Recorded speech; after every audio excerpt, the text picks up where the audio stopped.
Hello guys! So for today's video nga, nandito tayo ngayon sa China, particularly sa Shanghai, para sa isang 32 hours na layover. Bali, pagkaland nga, is inaya ako ng isa sa aking mga kalipad na kumain at gumala. Bali guys, napagdesisyonan pala namin na kumain dito sa Haidilao, na kilala sa buong Shanghai, maging sa buong China. Bali guys, pwede ka nga mag-customize ng soup base at mga sauces dito. Kilala rin sila sa masarap at sariwang hot pot ingredients, gaya ng fresh beef, seafood, handmade shrimp paste at noodles. Grabe guys, hindi ko nga na-expect na masarap pala ito. Hindi kasi ako fan ng mga hot pot, pero nung natikman ko nga ito, ay okay nga sa panglasa ko. Bagay na bagay din sa malamig na panahon. Kilala rin pala ang Haidilao sa kanilang napakagandang customer service. Mababait at maalaga nga ang mga staff nung nagpunta kami rito. Sila pa nga yung mga naghahalo at naglalagay ng mga karne. Bukod nga pala dyan, ay nagbibigay nga pala sila ng apron para ka hindi mamantsahan ang iyong mga damit habang kumakain. Bibigay din sila ng mga pamusod o hair tie at maging ng refreshing towel para pamuna sa mga kamay habang naghihintay. Kilala rin pala sila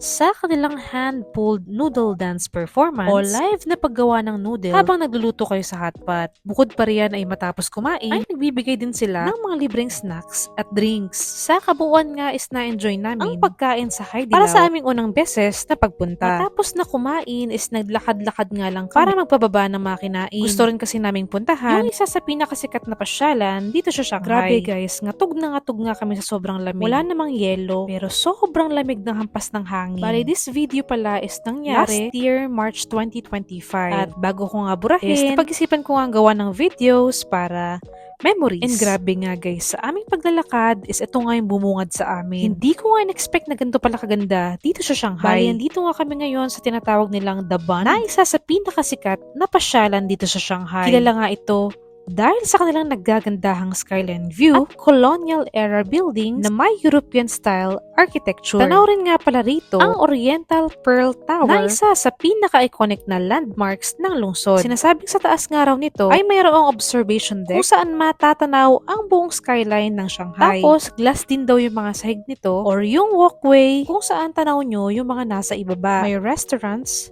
museum, at rotating restaurants din sa loob. Sinasabing isang araw ito sa pinaka-pinupuntahang tourist attraction dito sa Shanghai. Hindi na nga kami nagkaroon ng chance na pumunta dyan sa loob dahil nga sa timings ng pag-arrive namin. Sobrang kapal din pala ng fog kaya hindi nga namin makita yung pinakadulo ng tower na ito. Pero grabe talaga at hindi ko nga na-expect na maganda pala dito sa Shanghai. At masasabi ko nga worth it na balikan, hindi lang for layover, kundi pati bakasyon na rin. Isa nga sa gusto kong balikan sa susunod ay ang pagpunta sa tinaguriang happiest place on Earth na walang iba kundi ang Shanghai Disneyland. Bukod pa riyan is gusto ko rin tikman sa susunod na aking pagpunta ay yung mga legit na